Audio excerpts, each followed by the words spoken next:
Chapter 8 Problems.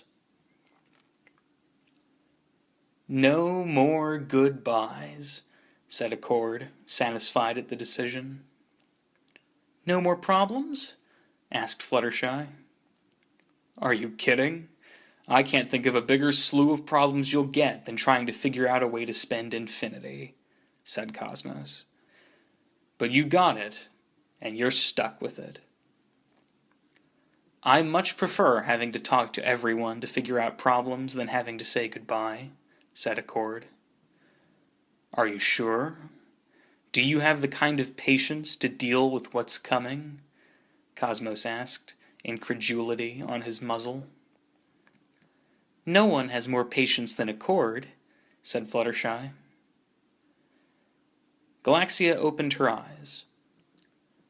"It's about time we told Celestia and Luna about all this." "I couldn't agree more.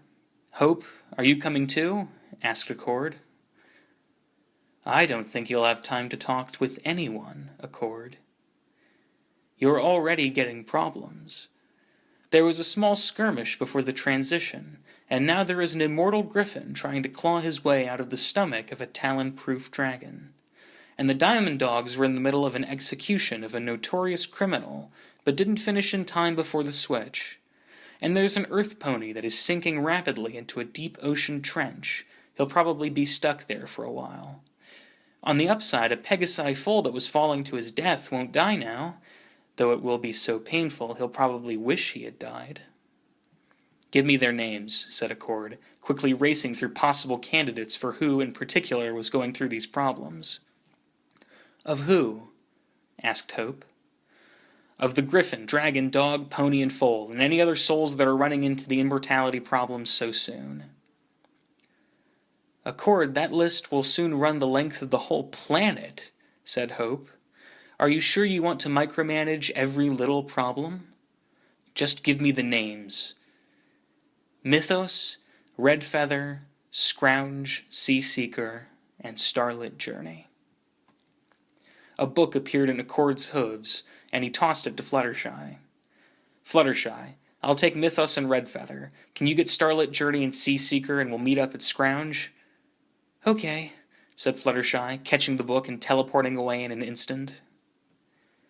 "Galaxia and Cosmos, we'll join you with Celestia and Luna when we get the chance." They nodded, and then each of them vanished. Fluttershy teleported to the forest underneath Cloudsdale, her eyes scanning the entire sky for the falling foal. The life she had just experienced taught her a slew of new spells that had been learned by unicorns over the years. She picked out an eyesight-enhancing spell and cast it. She spotted the falling colt as he reached the tops of the tallest trees. She teleported to him, creating an array of clouds to soften his landing as he fell through and finally hit the last cloud on the ground. "Are you okay, Starlit Journey?" asked Fluttershy. The foal remained on the grounded cloud, in shock. He slowly turned his head to look at Fluttershy. "A princess?" asked the foal. "Oh, no, I'm not a princess," said Fluttershy quickly. "Then why do you have a horn?" "Oh, this." Fluttershy looked at the horn, her cheeks reddening. She thought about telling a quick lie to get out quickly, to save Seaseeker, but she was going to know this foal for a long time to come. It was best to be honest. "I just use it to help ponies sometimes, like I'm helping you. That doesn't make me a princess." "Yes, it does." Fluttershy made her horn go invisible. "Well, I guess I'm a secret princess, for now." Fluttershy smiled, as she teleported Starlit Journey to his home above in Cloudsdale. "Let him out of there!" yelled Accord to Mythos the dragon.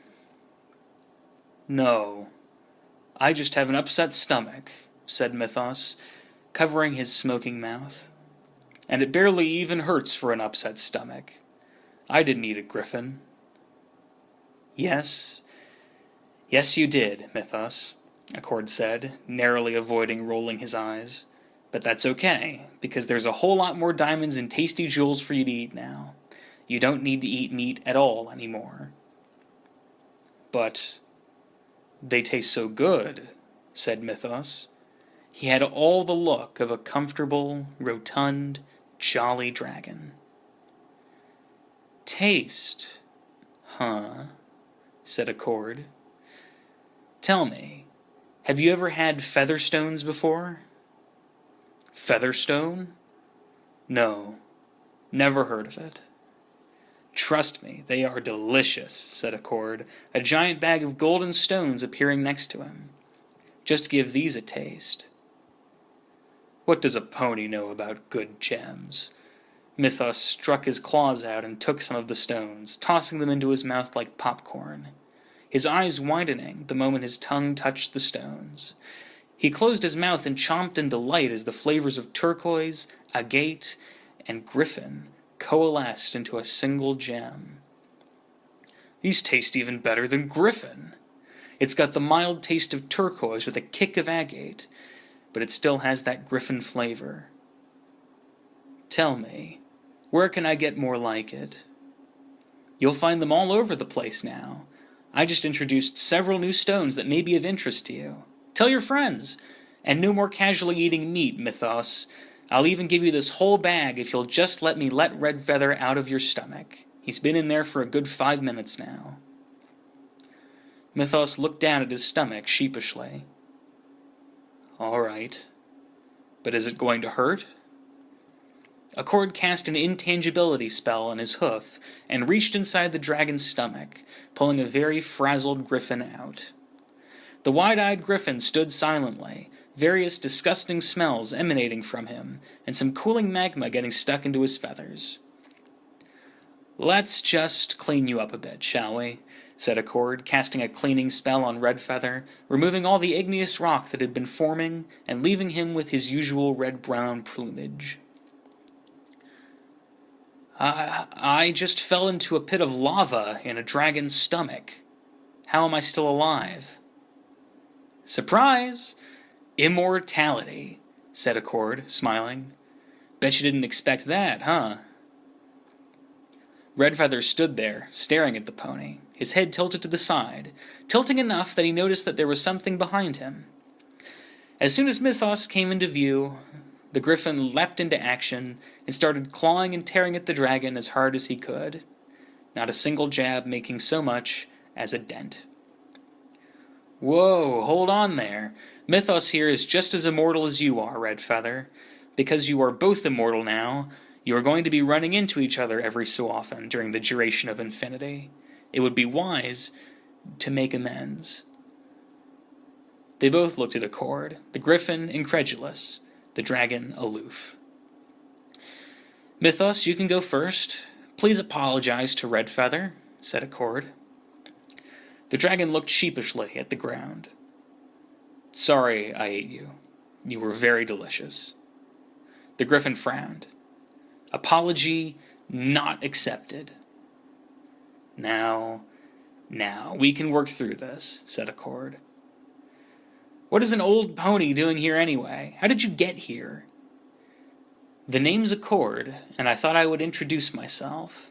I'm sure we'll all get to know each other very well over the next, he paused, infinity or so. The griffin's frown deepened. But what better way of getting to know somebody than being able to make amends? I've had my share of mistakes, you have yours, Mythos has his, but, well, forgiveness. That's what makes eternity happen safely. What do you say? Will you forgive Mythos? You weren't that delicious, added Mythos. That makes me feel so much better, said Redfeather sarcastically. Okay, I've read this story before. I know just how this will all play out, said Accord, producing a blue book from out of nowhere. Once upon a time, there was a mild-mannered dragon named... Accord skipped over the long acronym of Month Yarm, Time, Hotel, and Original Sand. Mythos. He was very hungry and succumbed to a bad habit of eating griffins. One day he ate one, and it didn't die. Knowing that nothing would ever die ever again, Mythos decided to never ever eat another sapient being again, and he said sorry to everyone he could. The end. Accord shut the book before they could see that the rest of the pages were an absolute mess of random words. Never eat griffins again? Asked Mythos. Anything sapient, Accord reminded. But that's okay, because anything you want to eat, there's a substitute. Featherstones, metamorph gems, manticore topaz, equine quartz, whatever you might be hungry for. Well, all right, said Mythos, staring at the ground. No more creatures. Just rocks. What do you think, Redfeather? Can you forgive him? The griffin's frown deepened, an amazing feat considering his sharp beak wasn't supposed to move. He failed to respond for several moments until he finally said, Maybe later. Accord frowned. It'll be easier for you if you forgive him now instead of later. You're a crazy old pony, said the griffin as he attempted to fly off. Not so fast, said Accord, pulling out another book. At least let me give you your book. You practically wrote it. I didn't write anything. Please. I know you much better than I have any right to. Could you please just read the book you wrote? I think having access to these memories can help you. Fine, said the griffin as he jumped into the air and raced off, puncturing the hardcover and several of the pages inside with his talons. Accord watched him fly away beyond the horizon before turning back toward the dragon. Now, you don't know how to read. Quite a shame, really. Reading is wonderful. But if you open a page and slide your claws down the right side of the book, it will be read aloud to you. The book reads itself, so I don't have to, said Mythos. You still have to listen if you want to experience the book, Mythos. But books are boring. Is your life boring, Mythos? Asked Accord. The dragon scratched his head. No. Then your book won't be either. Fluttershy breathed in the fresh, salty smell of the ocean as she landed on the boat that Sea Seeker had been on minutes before.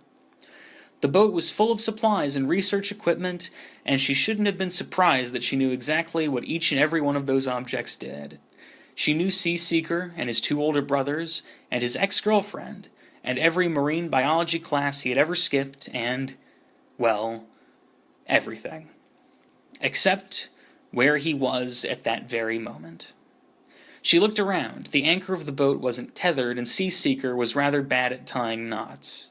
Fearing the worst, Fluttershy dropped the book she was carrying into the boat and dove down under the water, racing toward the black deep. It quickly became pitch dark, and Fluttershy cast some strong spotlight spells, illuminating the deserted ocean. Only a few stray fish zoomed past as she went deeper. Where is he? Fluttershy spoke through the water, the sounds bubbling out. Veer north a bit while still heading down. He hit a current. Hope? Asked Fluttershy, taking the advice immediately and heading north. What are you doing here? We closely monitor new queens. She cringed and tried not to think too hard about that. How are you seeing him? There's a spell you should cast that can connect you to souls that have one of our memory covers. It should make things easier for you. Fluttershy spotted a pony quickly being dragged down to the depths. His hoof caught on the rope. The look of calm on his face and his closed eyes made her think he was dead. She swam down to him and cut the chain on the anchor with her magic. His sinking slowed down, and he opened his terrified eyes. Fluttershy reached out and embraced him, and quickly teleported back to the boat on the surface. The second he hit the boat, Sea Seeker coughed and heaved for several moments. A forced gasp filled him with no more life than he had already. She patted him on the back, helping to get more water out of his lungs, his body expelling the liquid easily. There. It's okay, said Fluttershy. How am I still alive? He gasped out, his seafoam green mane a complicated mess. Everything got all yellow and warm and peaceful. I thought I died. Nope, dying isn't good for any pony, so we got rid of it. Seaseeker coughed out some more water. You what? Thanks for saving my life. You're welcome, said Fluttershy, smiling. He stared at her. According to his memories, she looked old enough to be his grandmother.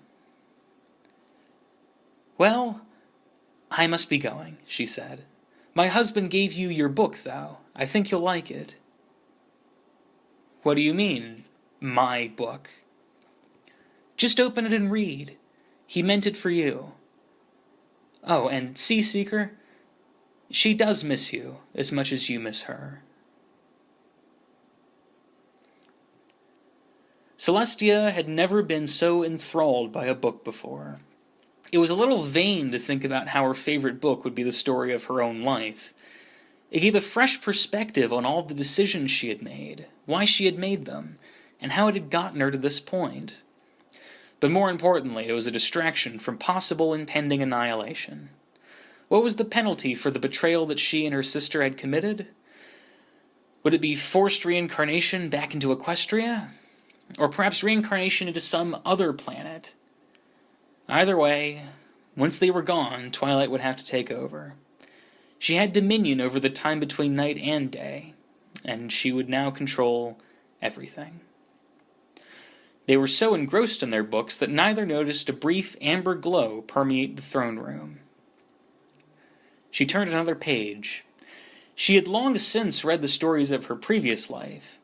As Clover the Clever, she had discovered a spell to more regularly rotate the sun from its previous sporadic movements.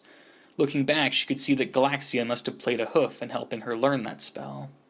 She had been left alone in this life for the most part, but that previous one had touches of Galaxia and Cosmos's hooves all over it. It was like they had been trying to prepare her for this life. An odd prospect, as nothing carries over from reincarnation. Does it? Celestia. Luna, said Galaxia. Celestia dropped the book in shock, closing her eyes, awaiting the inevitable. Her punishment would come swift. It's so great to see you again, yelled out Cosmos, reaching out with his long forelegs and taking in both Celestia and Luna in a warm, starry embrace.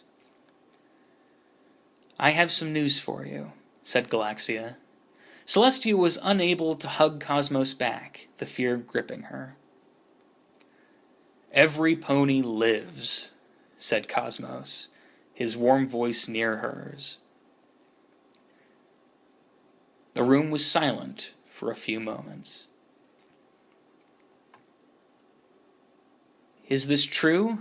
Asked Celestia, looking up to Cosmos, still feeling squeezed tight against his chest like she was a filly again. It is, said Galaxia. I had wanted a world to directly interact with, beyond the initial creation and setting up steps, and Accord also desired it, so we'll be helping you a lot under this new format. Immortality will be tough. There are new challenges here. She was cut off in mid-sentence by Celestia escaping from Cosmos and embracing her. Thank you. Thank you so much. Galaxia returned the hug. You can thank Fluttershy, Accord, and Pinkie Pie. They're the ones that wanted this the most. But you let them choose. Of course. Choice is always important. This could go wrong in a million different ways, but that shouldn't stop us from having fun in the process, smiled Cosmos, holding Luna in his lap on the throne as if she was still a filly. Does this mean we will see you more often? Asked Luna. Cosmos put a hoof to his face, thinking. Perhaps a bit more often. I still have a universe to run, though. As do I, said Galaxia. But we can stop by a little more often and make sure the world isn't ending. that sort of thing. Fluttershy finished her teleportation spell, the chaos where she had emerged in full swing. Dozens of diamond dogs were chasing after a particularly haggard-looking dog that was cackling with mirth around the tall pillar in the center of the room. She had just experienced all the lives here, the scene quickly refreshed in her mind. Scrounge had been stranded at the top of that tall pillar, death by starvation, thirst, or more likely from the jump that the prisoner was likely to make. It was not a nice place to be, but Scrounge was one of the few souls on the planet that probably deserved it. He must have jumped recently, and not died. "Sorry to bother everyone," started Fluttershy, her entrance unnoticed in the cacophony of rushing diamond dogs. One of them pounced on Scrounge's legs as he cackled. "Fine, be that way," said Fluttershy. Her mane made a snapping sound, and all at once the entire room went silent and still. The diamond dogs were frozen in mid-stride, only their eyes allowed to move. "Sorry about all this, but it looks a little chaotic in here. Give me a moment." The diamond dogs could only watch as comfortable, luxurious couches appeared out of nowhere, and each of them was seated. A large armchair appeared underneath Scrounge, his face still stuck in a mirthless grin. "Okay, just relax, everyone." She stopped the freezing spell. Accord decided to pop in at that moment. "Sorry I'm late. What did I miss?" "Some running around due to the consequences of a non-threatening tower to a now immortal prisoner." Several of the dogs squirmed, wondering whether or not to jump out of their chairs. "Yeah, it looks like that," said Accord, eyeing the groups of dogs on comfy seats. "Ah, Scrounge, there you are." The haggard dog's eyes shot to Accord. "It's so nice to see you. How have you been?" The dog stared at him, puzzled. "Have we met?" he asked in a gruff voice. "No, so I'll introduce myself. My name's Accord. This is Fluttershy, and you should probably stop being, well..." Accord paused, picking out the exact right words and phrases that would adequately work in this situation, going through a 250,000-word language and selecting the least offensive one. Evil. Scrounge cackled, his ruthless mirth marred by the fact that he was sunk into an armchair far too comfortable to leave, even if there wasn't a spell keeping him there. "Stop being evil?" asked Fluttershy. "Was that really the best you could come up with?" Accord's cheeks reddened. "I'm new at this." Fluttershy rolled her eyes before facing Scrounge and smiling. "Hello, Mr. Scrounge, sir. You seem to have the bad habit of engaging in nefarious acts. We're here to help you kick that habit." The dog started to scratch himself by rubbing his back against the chair, his paws glued to the sides. "So we'd like to give you someplace nice to stay as you begin the process of reformation." "Excuse you," yelled one of the dogs in the back, "but that's Scrounge. He's a monster, and he's going down." "Yes, hopefully down in history as one of the greatest changes in personality and demeanor in all of Equestria." "I will never stop," said Scrounge. "Well, we'll see you all later. We'll take Scrounge off your paws for now," said Fluttershy. "Keep the sofas as a gift," smiled Accord, as he teleported away with Scrounge and Fluttershy. "You know, Scrounge, I'm not very good at doling out punishments." The dog stiffened, suddenly scared of the gray alicorn. "So I'm going to let you have everything you've ever wanted." All around them a vast world appeared. Homes dotted the landscape, and holes appeared with labyrinthine tunnels, everywhere filled with jewels, and anything else Scrounge could ever want. This is your own paradise prison for you to peruse, explore, and commit all the depraved acts you have ever wanted to commit. The dog's eyes grew wide, licking his lips in menace. There is a catch, however. The only way to leave this place would be to go to that hexagonal tower in the distance and select your favorite book. There's about 10,000 in there. It could take a while to pick your favorite.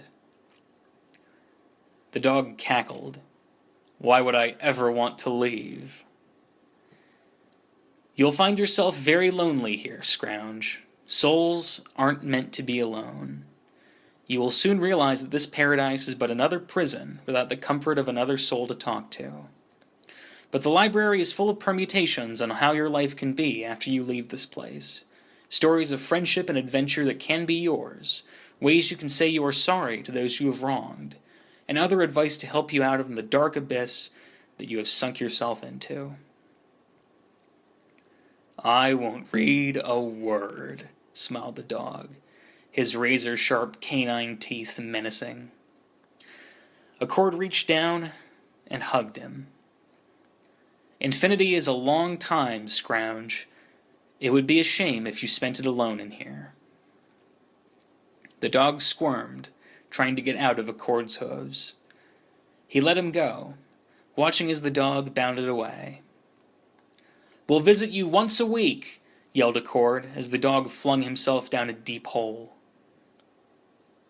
Do you think it'll work? I mean, this is Sombra we're dealing with, asked Fluttershy. I hope so.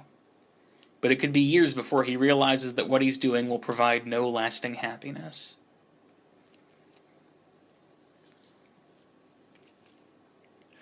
Accord and Fluttershy walked into the hospital room. The herd of ponies inside were whispering excitedly, almost ignoring the pink pony, now in a stable condition. Spike was in the middle of writing a letter to Princess Celestia, as dictated by Twilight, the quill skirting and sliding across the page with penmanship only obtained through a lifetime of careful practice, the calligraphy a true work of art in the claws of a master. Oh, hello, Fluttershy, said Twilight, breaking her dictation, Spike's claws continuing their penmanship parade.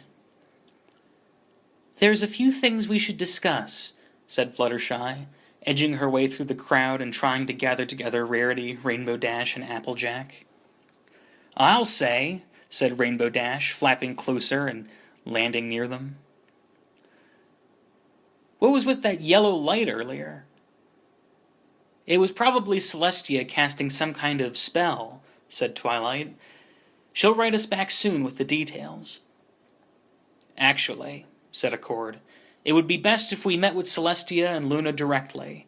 A lot has happened, and I would like you all there for it. There for what? Asked Rarity, her dyed mane staying coiffed, a militia of hairspray keeping it in line. We're going to take a short trip to Canterlot, if that's all right with every pony. Now hold on there, Shy, Applejack said.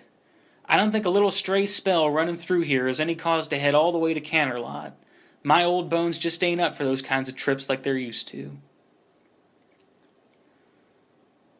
Spike's quill had finished flourishing, his claws starting to wrap the scroll up. He took in a deep breath, and at that moment Fluttershy's invisible horn became visible and cast a spell. Accord felt like his body had been squeezed and pressed flat before being burned. The new sensation left him blind, before he was suddenly in a room with familiar carpeting. Accord brushed himself off, staring up at the royal sisters and smiling. Salutations, Celestia. Disoriented, the rest of the ponies looked around at the throne room. What in the hay just happened? Said Applejack. Accord turned to Fluttershy. Did you transfigure us into paper and have Spike send us through Dragonfire? It seemed like a fast way to do it, said Fluttershy. Nice spell work, said Accord, impressed. Wait, we were paper? Asked Rainbow Dash. I know you've been getting better at magic, said Twilight to Fluttershy, but I've never seen that spell used that way. Why do you have a horn, Fluttershy? Asked Rarity. Never mind about me, said Fluttershy as her horn disappeared. A much more important spell was cast today. And we love it, said Celestia, bubbly with excitement that could rival Pinky's, an odd sight to her usual austere attitude. We are most pleased, said Luna, a smile across her muzzle. Twilight gave Accord a confused look. Accord cleared his throat. Twilight, Applejack, Rarity, Rainbow, he began. You and every creature on this planet are now as immortal as Celestia is. The ponies stared at him, dumbfounded. Darling, could you repeat that? Asked Rarity.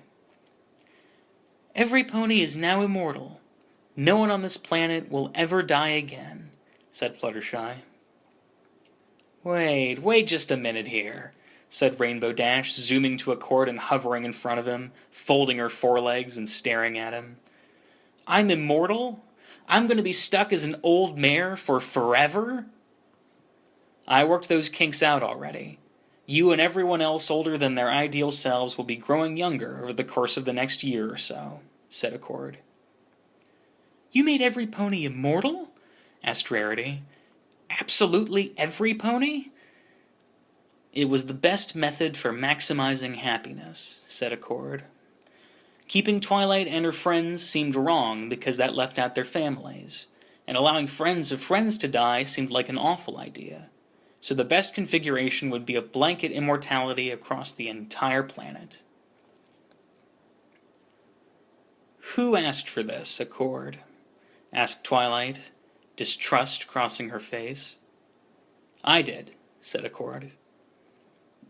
And every pony else, Celestia, Luna, Fluttershy, you wanted this too? Asked Twilight.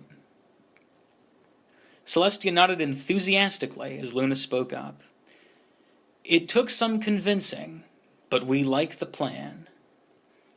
And what plan is that? Asked Twilight. We have a limited-use trial run of 10 million years, the lifespans for Celestia and Luna, to try out immortality for a time, said Accord. And if it goes well, we have the possibility to continue after that. And what would be after that? Asked Twilight. Twilight, I don't know. I don't even know what is going to happen tomorrow with the unlimited time we have. But we have been given a great gift to continue as long as we want. Ideally, things can continue as they are, with ourselves progressing as we see fit. Will I be able to do a sonic rain boom again? Asked Rainbow Dash. Of course. Give yourself a few months to reverse your aging. You should be at your top flying ability soon enough, said Accord. What about overpopulation? Asked Twilight. With no pony dying, the planet will be overrun. We could always make another one if we needed to expand, said Fluttershy. I've checked. Our whole galaxy is empty. Accord smiled, bringing out an easel and showing various empty, desolate, but otherwise hospitable planets across the galaxy. The calculations scribbled at the bottom estimated their future population after 10 million years to be 150 trillion souls across the 400 billion stars in their galaxy. There's plenty of room for anything we could ever need. I guess you have thought this through, said Twilight, squinting at all the numbers at the bottom. Her ponderings interrupted by a loud wham above her as some light blue feathers fell. Ow!